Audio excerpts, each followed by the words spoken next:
morning student. This lecture is for M.Com second semester and subject cooperation. In last lecture we have discussed the advantages and limitation of cooperation, and particularly on this lecture we have to discuss the principles of cooperation. What are the principles of cooperation? So, first principle of cooperation is voluntary and open membership. As we will discuss this point earlier, that is the cooperative organization or membership of the cooperative organization is totally voluntarily. There is no bindings on any employee or any person regarding the membership of the cooperative society. It is totally voluntarily and willingness of that particular person. And it is open membership. Open membership means open to all. It is not on the basis of the caste, on the basis of religion or any other basis. It is free to any person. Voluntary membership का मतलब ही ये है, voluntary and open, कि ये person के willing पे depend है, उस पर कुछ सा भी प्रेशर नहीं होगा, वो पर्टिकुलर जो कोऑपरेटिव सोसाइटी है उसको ज्वाइन करने के लिए. And it is open membership, मतलब किसी भी प्रकार का जो है वो मेंबरशिप देने के लिए भेदभाव नहीं किया जाएगा.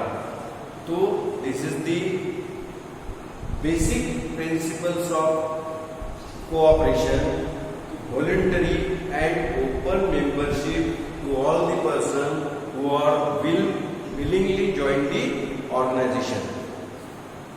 Second principle is democratic members control.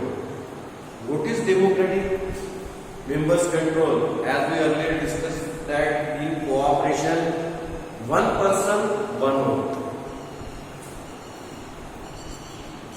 Cooperation में एक पर्सन को एक ही वोट मिलता है या एक ही वोट वो दे सकता है, और वो जो मेंबर्स लोग हैं they will appoint the board of directors and management will be under the control of board of directors. लेकिन जब भी कोई डिसीजन लेना है, इंपॉर्टेंट डिसीजन है, a decision which impact on numbers of years, at that time board of directors also discuss this matter with the employee or the members of that particular society and take the opinion, and after consultation the board of directors take the decision. So here the democratic members control का meaning ये है कि भले ही members लोग अपने board of directors appoint करते हैं decision लेने के लिए, लेकिन बोर्ड ऑफ डायरेक्टर्स भी इंडिपेंडेंटली सभी डिसीजन नहीं ले सकते. अगर ऐसा कुछ डिसीजन है कि जिसका कोऑपरेशन पर या कोऑपरेटिव सोसाइटी पर लॉन्ग टर्म इम्पैक्ट होने वाला है या जिसमें मेंबर्स लोगों का इंटरेस्ट अफेक्ट होने वाला है, तो ऐसे टाइम में डायरेक्टर जो है वो मेंबर्स लोगों की मीटिंग बुलाते हैं और वो जो प्रपोजल, वो जो डिसीजन का प्रपोजल है वो उनके साथ डिस्कस करते हैं, और मेजॉरिटी मेंबर्स लोग अगर हाँ बोलते हैं तो उसी डिसीजन पर जो है वो अमल किया जाता है. अगर majority of the members are not giving any consent तो बोर्ड ऑफ डायरेक्टर्स खुद होकर उस प्रकार का डिसीजन नहीं ले सकता है. That's why it is called as the democratic members control. Democratic members control का मतलब ये है कि जो भी डिसीजन लिया जाएगा वो मेंबर्स लोगों के साथ कंसल्टेशन करके ही लिया जाएगा. Number 3, third principal, members economic participation. अगर कोई कोऑपरेटिव क्रेडिट सोसाइटी है तो उसका जो भी कंट्रीब्यूशन है, जो भी शेयर्स है वो मेंबर्स को कंट्रीब्यूट करेंगे. That's why it is called as members economic participation. और जिसकी जितनी कैपेसिटी होंगी उतने वो शेयर्स ले सकता है अपनी इकोनॉमिकल कंडीशंस देख के। तो ये हो गया third principal, members economic participation, यानी हर मेंबर्स का उसमें पार्टिसिपेशन। ऑब्जेक्ट क्या है? ऑब्जेक्ट यही है कि हर मेंबर्स का उसमें पार्टिसिपेशन रहना चाहिए, वो चाहे फिर इकोनॉमिक एक्टिविटी हो या फिर नॉन इकोनॉमिक एक्टिविटी हो। Number fourth principle is principle of autonomy and independence. अब cooperative society has got a special importance regarding the work of that particular society. It is totally autonomous body and it takes decision independently. Cooperative society जो है वो autonomous body है, independently decision ले सकती है। Decision के लिए कोई गवर्नमेंट का बाइंडिंग नहीं है कि गवर्नमेंट कोई सेशंस नहीं देगा या जो भी सेशंस देंगे वो एक्सेप्ट करना नहीं करना, वो पर्टिकुलर कोऑपरेटिव सोसाइटी पे डिपेंड है। गवर्नमेंट सिर्फ जो है वो ऑडिटेड स्टेटमेंट के लिए इंटरेस्टेड है या कोई भी मिस एप्रोप्रिएशंस न हो कोऑपरेटिव सोसाइटी में, इस पर गवर्नमेंट का कंसंट्रेशन होता है। बाकी कोऑपरेटिव सोसाइटी किस प्रकार से चलाना है या कौन से डिसीजन लेना है या कोऑपरेटिव सोसाइटी के प्रोग्रेस के लिए कोऑपरेटिव सोसाइटी जो भी डिसीजन लेती है वो कोऑपरेटिव सोसाइटी इंडिपेंडेंटली डिसीजन लेती है। उस मामले में गवर्नमेंट कुछ भी इंटरफेयर नहीं करता। That's why it is called as the principles of autonomy. Autonomy है यानी उनको जैसे चाह वैसा कर सकती है, लेकिन as per rules and regulations. ऐसा नहीं है कि रूल्स के बाहर जाके जो भी स्टेट गवर्नमेंट ने नॉर्म्स दिए है उसमें, लेकिन स्टेट गवर्नमेंट डिसीजन मेकिंग में इंटरफेयर नहीं करता। एंड इंडिपेंडेंस, इंडिपेंडेंटली ले सकती है, किसी को कुछ मेंबर्स लोगों के अलावा बाकी किसी को पूछने की या किसी से परमिशन लेने की जरूरत नहीं रहती।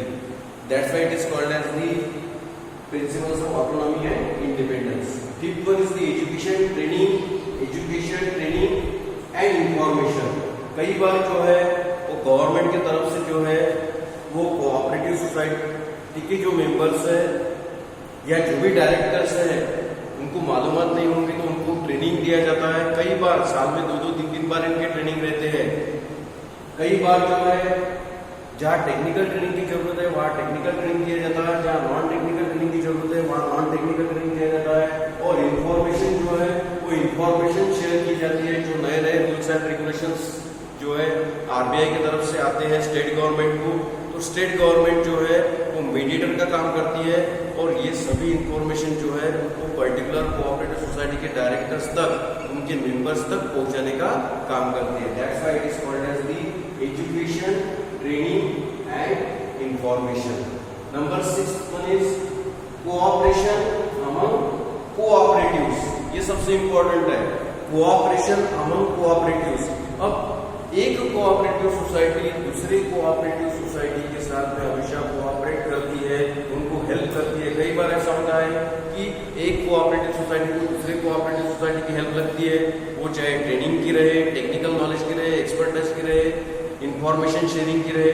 तो एक कोऑपरेटिव सोसाइटी हमेशा दूसरे कोऑपरेटिव सोसाइटी की हेल्प करती है, वो चाहे टेक्निकल की हेल्प रहे या नॉन टेक्निकल की हेल्प रहे या इंफॉर्मेशन शेयरिंग की हेल्प रहे।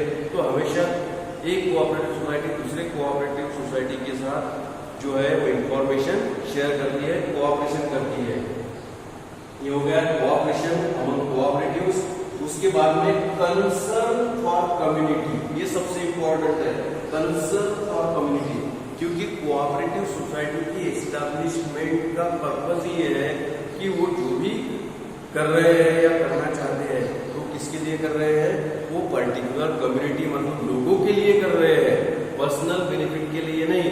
कोऑपरेटिव सोसाइटी का फॉर्मेशन का इंपॉर्टेंस ये है कि मेंबर्स लोगों की हेल्प करना और जो सोसाइटी में लोग हैं उनकी किस प्रकार से सोसाइटी हेल्प कर सकती है, वो चाहे इंफॉर्मेशन शेयरिंग रहे, नॉलेज शेयरिंग रहे, टेक्निकल इंफॉर्मेशन शेयरिंग रहे, ये सभी उसमें आ गए।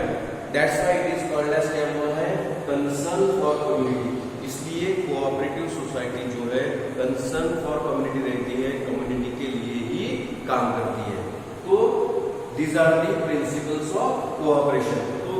कोऑपरेशन सब्जेक्ट में का जो इम्पोर्टेंट पार्ट है तो वो है प्रिंसिपल्स ऑफ कोऑपरेशन, क्योंकि ये प्रिंसिपल्स के भरोसे ही कोऑपरेटिव सोसाइटी चलती है, रन होती है। कौन से प्रिंसिपल्स देखे हमने?